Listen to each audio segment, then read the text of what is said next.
Hey guys, no long intro this week. We all have family that we inherit and family that we choose. Today on the podcast, I'm telling the story of the Fordjour Brothers. I am a Wilson on my mother's side. The Wilson family and the Fordjour family are two groups of people that chose each other, and I know you're going to get a kick out of them sharing their money story. Let's get into it. Let's get some money. From New Money, New Problems, it's the New Money, New Problems podcast, a show for successful professionals searching for the tools they need to navigate financial opportunities and obstacles they've never seen. Negotiating compensation, purchasing your first investment property, helping your family with money, the highs and lows of entrepreneurship. New money brings new problems that require new solutions. Join us as we work through them together. I'm Brenton Harrison, and this is the New Money, New Problems podcast. All right, welcome to the New Money, New Problems podcast. If you listen to the episode where I talked about my parents' money story, you'll remember that my mother is from Memphis, and I have a better relationship with the city now than I did when I was a child. But when I was a child, I hated going to Memphis. But the two things, aside from spending time with family, that I did enjoy, one of them was a place called Coletta's Pizza. When we were leaving Memphis, we would go to Coletta's and get some pizza, so I enjoyed that. But also on Saturdays, at some point, we would get to go to the Fordjour's house. And I love the Fordjour family, Doc Fordjour, Mrs. Fordjour, and we always liked spending time with them. But my cousins and I, what we really liked about the Fordjour house was getting to hang out with the Fordjour brothers. So they are not old enough to be uncles, so they're like big brother types to me, and we thought and think they were just the coolest people in the world. And I asked if they would join the podcast to tell a little bit about their story. They agreed. So we have Ike and Ricky. They can give their formal names when they introduce themselves, but we have Ike and Ricky Fordjour to tell their money story. Guys, thank you and welcome to the podcast. What's up, man? It's good to be here. Thank you. And look, man, at my age, I'm glad you're not calling me uncle. So yeah. Well, I'm excited to hear you all share. If you could give how you would like to be called, if not Ike and Ricky, tell me what you do, and then we'll get into some more about your story. So I'm Richard Fordjour. I'm the youngest of the Fordjour brothers.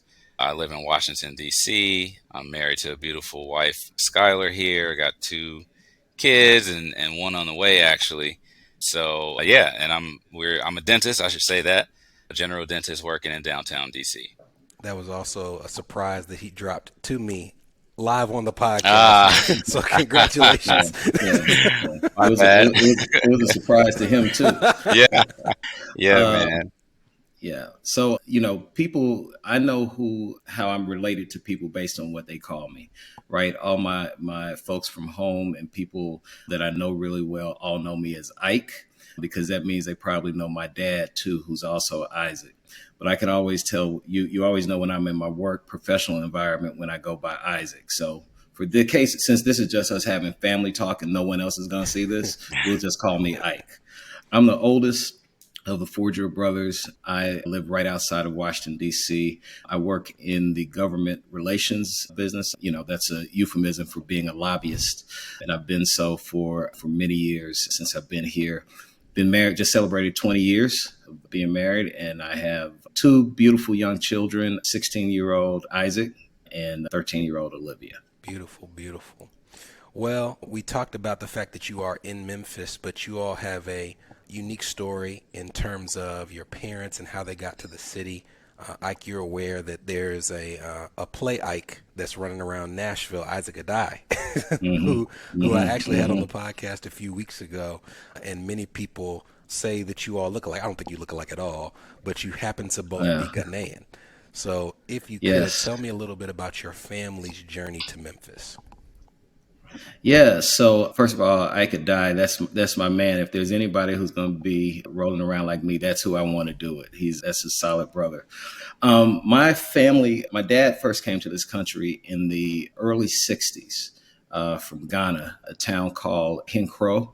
And he came to this country in the early 60s and landed in Huntsville, Alabama.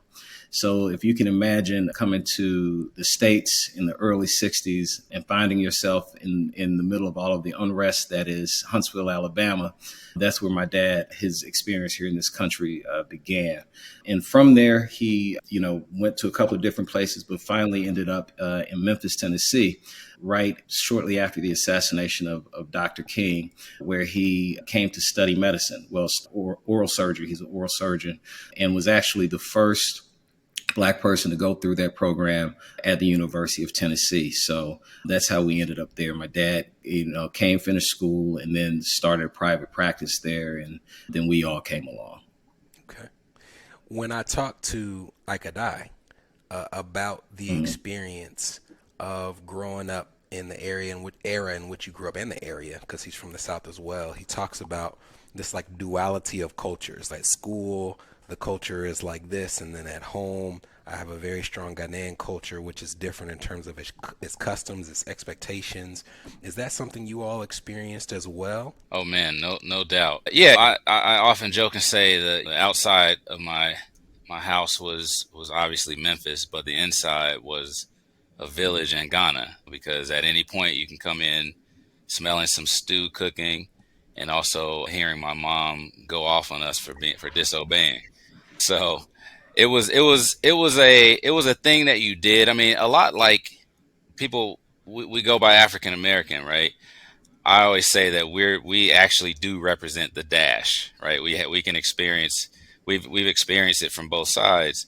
And in the South at that time when we were growing up, late 80s to 90s, there weren't that many Africans around. So we were easy targets. And we learned at early ages, I think, how to blend in at school and in the public so as not to be that target. But also we knew how to come home and not bring some of those characteristics that we learn outside of the house into the house, because, mom and dad weren't having that. I remember a really quick story. My brother, Derek, who's not on here, decided he was going to put a little kit in his hair at the time. This was a hot thing, people giving little quick Jerry curl action. So he did it, and he was the man at school for a day. Then when he got home, it took about 10 minutes for my mom and dad to decide that was it. He was going to go bald. So things like that, you learn to satisfy both sides of yourself. And there's pluses and minuses to that. And some of that I would say that I'm still adjusting to. But I'd say overall, it makes your path a little easier just because you're a little bit stronger, I think, in a lot of aspects. Yeah, there was no doubt coming up that we were Ghanaian first and foremost, period, dot. Neither one of us actually had the opportunity to visit the continent until we were adults. But our parents, we've never heard our parents speak to each other in English. All the cultures, everything, they put it in us deep, deep, deep inside of us. But at the same time, they taught us how to assimilate. How I think we learned how to code switch probably like no others, because they did not want us to always, while we knew we were different and they taught us to be different, and the center of our identity is different. They didn't want us to be so different that we couldn't compete. They didn't want us to be so different that we couldn't participate, that we would be outliers, with the rest of the community. So, Rick, you said it well. I'm going to have to borrow that we really lived the dash of being African and American. And it's one thing being African and American, in some parts of America, but we were African and American in Memphis, right? In the deep, deep South. And people, it was tough. People were not kind, to folks who had a long name that many people couldn't pronounce. Our mother. Hey, but it's also how we probably developed our senses of humor too, because yeah, that for was sure. our defense. Yeah. If you didn't have a thick skin, yeah. And then we had a mother who had my mother and father, both maintain their accents, but my mom wears her accent as a that is a part of pride. She is never going to lose that. And so people would tease us and all, but it was a point of pride for us, and a point of what our identity really was. So for me, my entire life, I can't think of a time when I didn't know your parents, obviously. but I'm just now finding out that he was the first to go through his program. So he and she had to learn that assimilation first to teach you all. Have you ever talked to them about what it was like to do that with no guide? You know, I would say what probably ended up happening for them is that they ended up turning deeper into their religion, or our religion. They're Ghanaian first, they're Seventh-day Adventists next. And I think that a lot of the relationships that they formed as a young couple, a young immigrant couple in our home church, Longview Heights Seventh-day Adventist Church, they ended up forging some lifelong relationships with people because they had to lean on something. And I think that made our religious experience growing up what it was because of those deep roots. So, yeah. Rick, you are so right. It was the church where our family experienced community.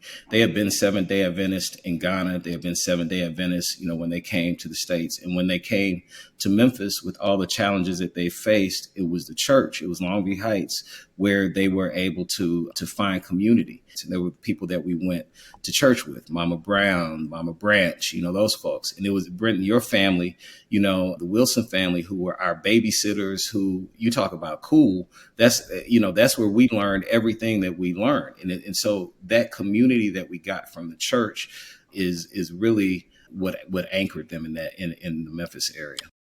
So tell me about what the process was like going through college, picking your respective career, especially since you chose to not go into oral surgery. What was it like when you started to kind of build a name for yourself, and now it's up to you to hold those standards up? Well, I'm still trying to build a name for myself. So, it's a work in progress. Look, coming up, my parents' dream was that you're going to be a doctor, you're going to be a lawyer. You talk to any African family, they're going to tell you it's all the same thing for all of us. It's about the sciences and all. And I remember going to college, and when I first went to school, I was an engineering major, right? And so if anyone who knows me and my relationship to math, that's the biggest joke in the world, right? There's no way I could be an engineering major. And so I went to my dad and told him that I wanted to major in political science. And my Uncle Amos, his sort of his friends, and I talked about wanting to major in political science, and he was not supportive at all. He was like, what are you gonna do with that? You're gonna be a political scientist? Like, what do you do with that? But I knew from an early age this was something that I was interested in, and I understand now that his inability to support me in that was because he didn't really understand it, right? This is another thing that we talk about, assimilation and all. And this was foreign to him.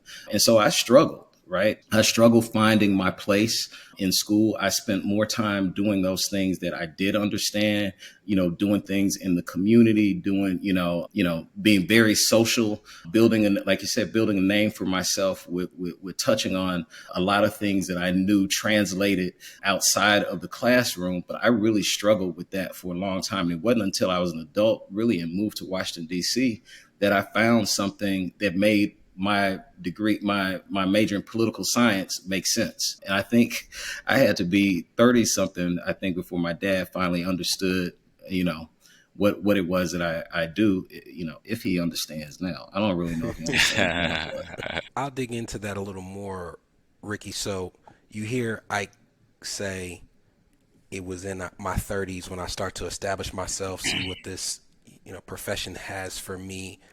From the outside looking in, we're in Nashville or visiting Memphis, and we're saying, Ike's working on this political campaign. Ike's doing this. Ike's doing that. You would never know that those were the things that he's dealing with internally.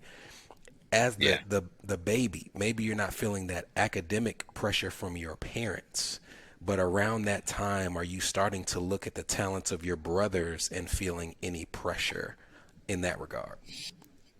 I think yes, but again, the pressure was never what am I going to do that's going to top them. It was never that. It was just like, I guess I got to stop being lazy. Here goes Ike winning another award, or Derek getting this scholarship. I guess I gotta, that, because as he said, that baseline is success, right? So it keeps moving up. I would say that I was definitely not a strong student. And I think this blessing that we're talking about was also my curse, which was because I didn't feel the pressure, I didn't feel pressure, right? So I think my personality is just one that's very laid back, very chill, a little stoic. So I'd say that was probably my blessing and curse story. Okay. This is the New Money, New Problems podcast, a show for successful professionals searching for the tools they need to navigate financial opportunities and obstacles they've never seen. We'll be right back. Are you wondering what new money problems you might be overlooking in your financial life? If so, we've got great news. We've crafted the New Money, New Problems Gap Finder to identify potential weaknesses in your finances in areas ranging from budgeting, investments, insurance, and even the threat your extended family's finances could pose to your household. Please head to newmoneynewproblems.com/gapfinder to complete it today. Again, that's newmoneynewproblems.com/gapfinder to take the assessment.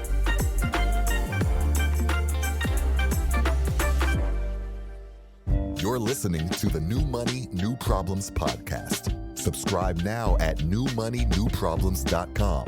Welcome back. Well, this podcast is about money.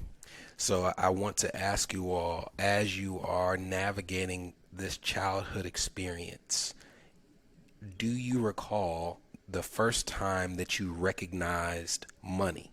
I think we always knew. Well, Rick and I have, 7 years between us. And when I was coming up was probably more the struggle years when my dad was leaving school, setting up a practice that was setting up his oral surgery practice in a community where he wanted to serve the underserved. And so watching that struggle of setting that business up and the sacrifices that we had to make at home when everyone had this perception that your dad is a doctor. People make assumptions for what that means, but that's not the life that we lived every day at home. My mom made the sacrifice of staying home with us to raise us, so she was not in the workplace.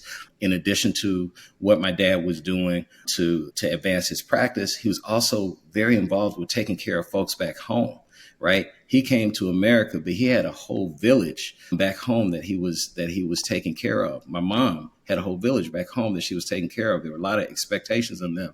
And so I understood money to be something that, we worked for as a means to the end, but it wasn't the end. Right. It was what money could do for the people that needed it. Right. Us getting our needs met, us being able to provide for the folks who needed it otherwise, and having to sacrifice and not have certain things that you may have thought you wanted for the greater good and not just for what was happening in our house.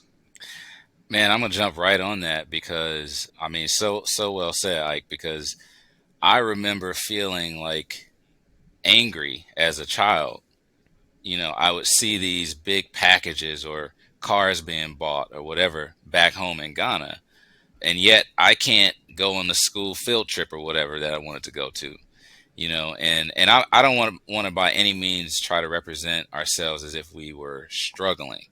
I think for the average family, middle class family, we were doing pretty good.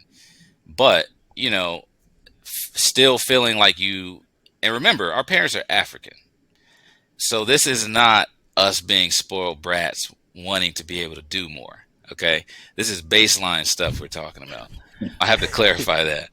But, I remember being angry and then maybe maturing to the point that I understood it, right? Because maybe by then I had actually had cousins or uncles or somebody come here and I saw how much they didn't have, or, I was able to hear a story about how the living conditions were around the people that we were helping. But then I remember reaching another point of being confused about why people of our same status seem to be able to do more than we were doing. That was very confusing. So I think my relationship with money started being formed right there. And I would say it wasn't even about money. It was more about career choices, because at that point, that stage in life, I think I associated money, riches, or wealth with career choices, which is a mistake. I believe it is extremely common for children of first generation high income earners, and I'm one of those, to have the moment you're describing where, or really two moments. Ricky, you described one where you're looking at everyone else and you're saying, well, if you work at the same place that this guy works or this woman works, like what's the difference here?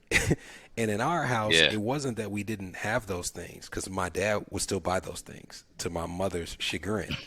It was, they bought it and they don't seem stressed. Like, y'all bought it and my parents are arguing about this at home, and it sure seems Right. like there's something going on here where you shouldn't have bought that, right? And then there that's is real. Oh man, my little guy has come in the room, man. for those What's who Hey, what's up, buddy? for those who are watching online. The second part, sit up here, you gotta be quiet, okay? All right, the second part of that, Ike, you mentioned that you remember there being times when there's an assumption being made about you as a person or your family, right? It's not even just what you're dealing with internally. It is, okay, people think that we're a physician family or surgeon's family, so that means XYZ about my parents or about us. And I remember having a conversation with my sister where I said, I guess to me, I don't really care if someone says, oh, y'all are richy rich, y'all do XYZ, because maybe we do. That's not the issue. My issue is when you then assume something about my work ethic or my character, because I can tell you, I truly believe, as I dig back into why I do what I do, that a part of that is me trying to prove to those people, I can be helpful, I can work hard, I can be of value above and beyond what my parents gave me. Yeah, I think we shared the exact same feelings and emotions. I remember really dumbing down the things that we did or the things that we had, which again were pretty basic.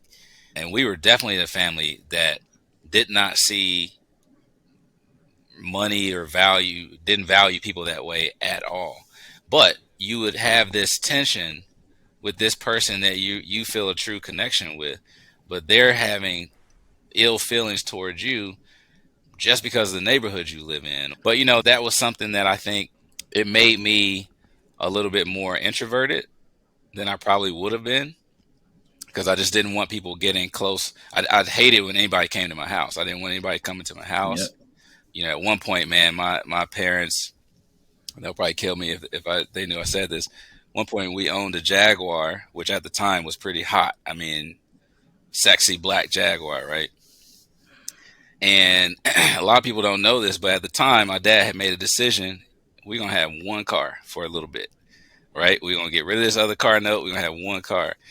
But when they would pull up within that Jag, that I know was the only thing we had to lug 3 kids to 3 different places. And, my mom having to drop my dad off at his dental practice, and he's trying to act like he just parked out in the garage. Crazy stuff.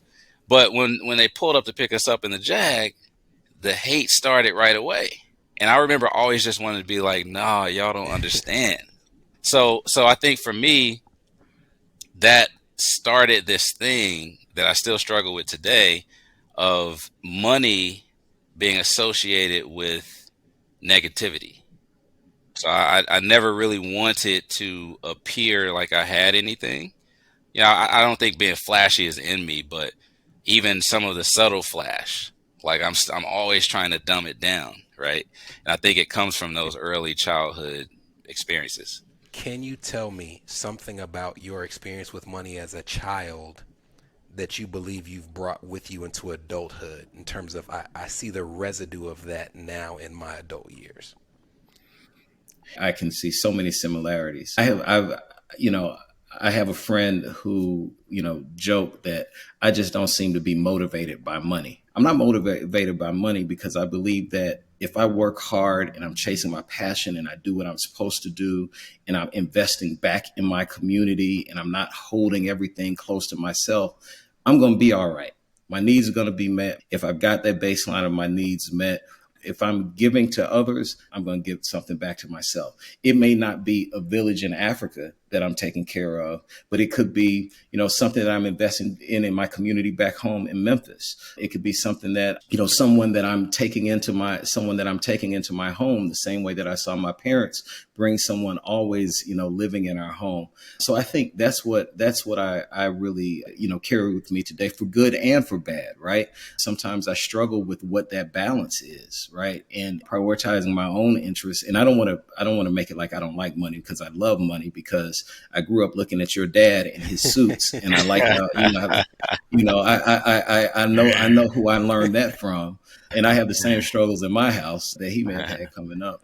But I do understand the power of money to do good, not just the power of money just to hold on to and just do things for yourself.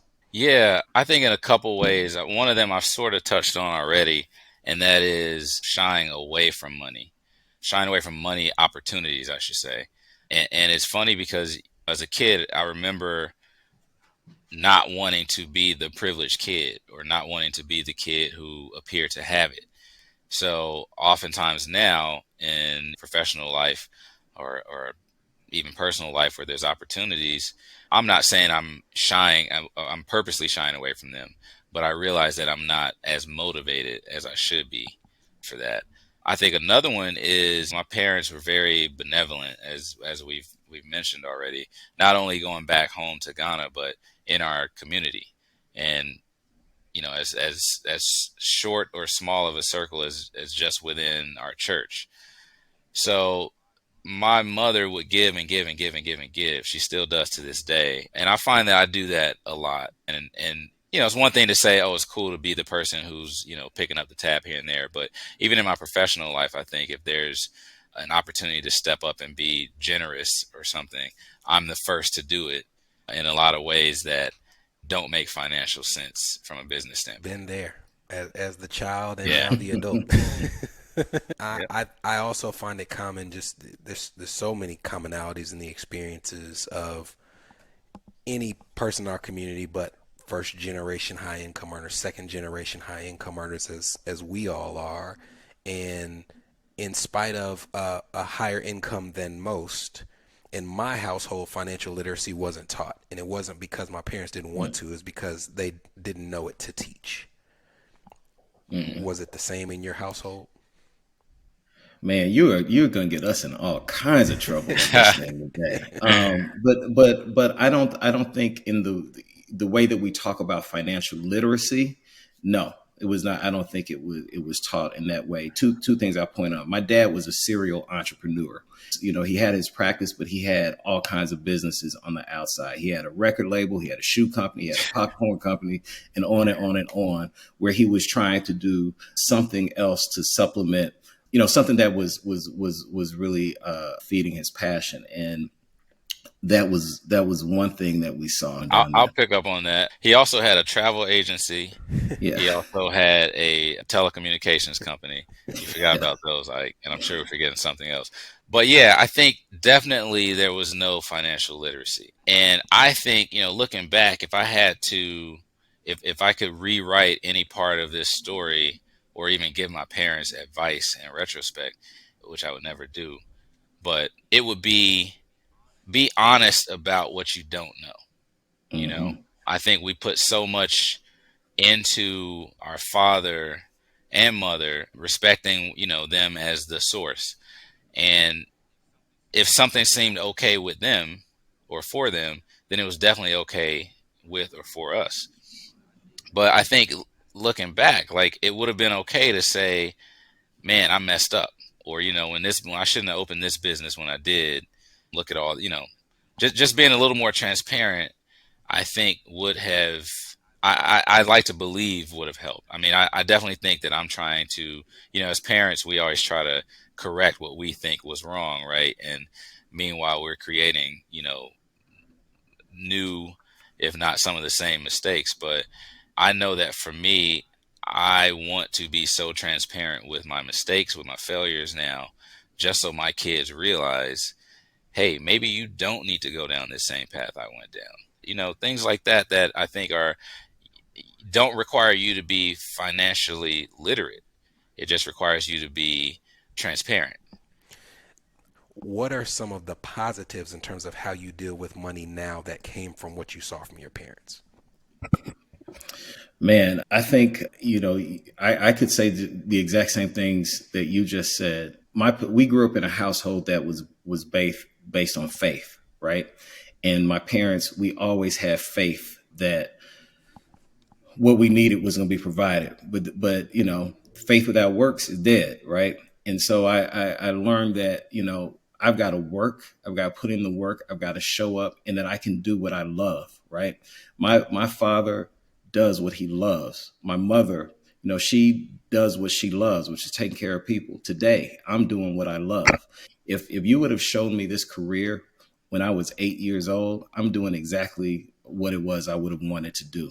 And it's a blessing to be able to do that, because the path to getting there wasn't money along the pathway to getting there. The money came later, but I had the confidence that if I was doing what it was I believed in, that I wanted to do, that I felt I was called to do, that the money would come later. And because I wasn't motivated by just the money piece of it, I could have the faith that when I put in the works, I would get to where I needed to be.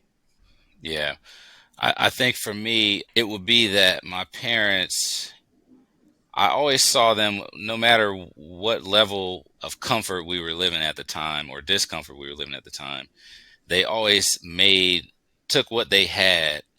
And as we all, in our community, we all know this, but they took what they had and always made it the most elite that they could. Right. So if it was, something that was, if my dad only had 2 suits, he was going to keep those suits clean, and he was going to make sure they were crisp, and he was going to, make sure the accents were nice and throw them off with it. So I definitely learned that from my parents. Some of the struggles that, we knew were going on, we never showed that. They never showed that, and they trained us really to do that. So I think now I'm learning that, life has peaks and valleys, definitely financial peaks and valleys. And during those valley times, you still have to act as if you live in the peak. So that's probably what I've gotten that I hope I continue to carry throughout life. Ike, before you hopped on, Ricky and I were talking, and I was sharing that I think that even if it's not the case now, as we progress into the future, every single industry, a part of what makes you viable in the marketplace will be your public profile. Who do you know? Who knows you? What is people's opinion of what you do based on what they can find in the community or online? And I also shared with him that even before it was an online thing, that was something that I saw in you. I'm like, man, Ike knows everybody. I'm not going to name drop, but like, you don't just know people, people, and people who a lot of other people know. And I believe that is a characteristic, because when you are looking for a new opportunity or evaluating a new opportunity, and they're looking at you and they can say, if this person is representing us, people will be aware of what we're doing as a company, and that has value. Was that intentional? Is that just who you are? Have you developed it intentionally? Man, that's just who I am. It's the home that I grew up in. We used to joke about Thanksgiving at our home. You show up for Thanksgiving dinner, and there were 7 people sitting at the table that make no sense at all. Like, how did my mom put this band of misfit toys together? But that's what brings me joy, man. And you never make friends because you need a friend. You make friends because you're doing the right thing, man. And it was never intentional. It's still not intentional. It's only when I hear it back like this that I really think about it. But that's who I am. That's what I saw. And you meet some people along the way when you're doing good things, and that's what keeps me going. I have more friends than I have money. And it's easier to make friends than it is to make money. So, well, when you leave, you don't get to take the money with you, but at least your friends will speak well of you. Yeah, I hope so. Right. Well, you will. Thank you, brother. Well, Ricky, now it's your turn.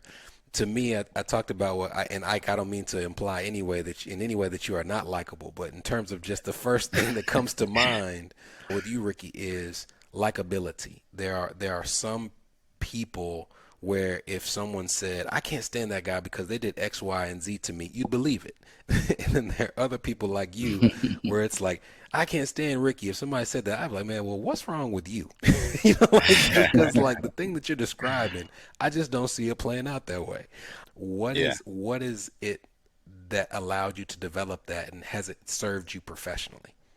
Yes. So I would say without a doubt it's my family, man. They, we are a band of misfits, and, me being the last one there, I had to break up fights between this guy and Derek every other hour. So, I think just learning diplomacy at home and feeling comfortable, or my most comfortable in that position, I think probably started to develop as a child, and it's definitely helped in my profession. I deal with people. Probably 90% of people I see hate the dentist and hate what I have to do for them, and it's made it easier to connect with people and not see it as a burden. So I'm very thankful to have those experiences. I have to say before we end this, man, I know this is not in your notes, but I have to say your family is one of the families that my family loves the absolute most. We in a lot of ways looked up to you guys, just enjoyed all the time that we had. From your sister to all of the extended new members of your family that are there, we love them just the same. I have to say your dad, to me personally, and he knows this, I won't go too deep, it had a huge influence on my just life choices. And, I still think about him in a lot of decisions that I ponder. And your mother, just the coolest woman that I remember knowing. So I just wanted to say that, man. But I have to say, finally, I'm also a fan of this podcast, brother. Keep doing what you're doing. It's helpful to many, and it's entertaining to everybody else. I appreciate those kind words. You all know I love you too. You also know, because I view you all as big brothers, I don't mind asking for favors like these. Just like I said, I want to piggyback on that next trip to Ghana. I'm going to bring it up again. Come on. Let's do it. Let's do it. Come on. We're part of your family. You're part of ours. Come on. Let's go. And man, good job, man. You talk about me, man. I keep hearing about, every time I turn around, somebody's with you. So, hey, I'm going to start coming to you for campaign contributions in a while. I just hang out in parking lots and see who's walking inside. Just follow me. From New Money, New Problems, this was the New Money, New Problems podcast, a show for successful professionals searching for the tools they need to navigate financial opportunities and obstacles they've never seen.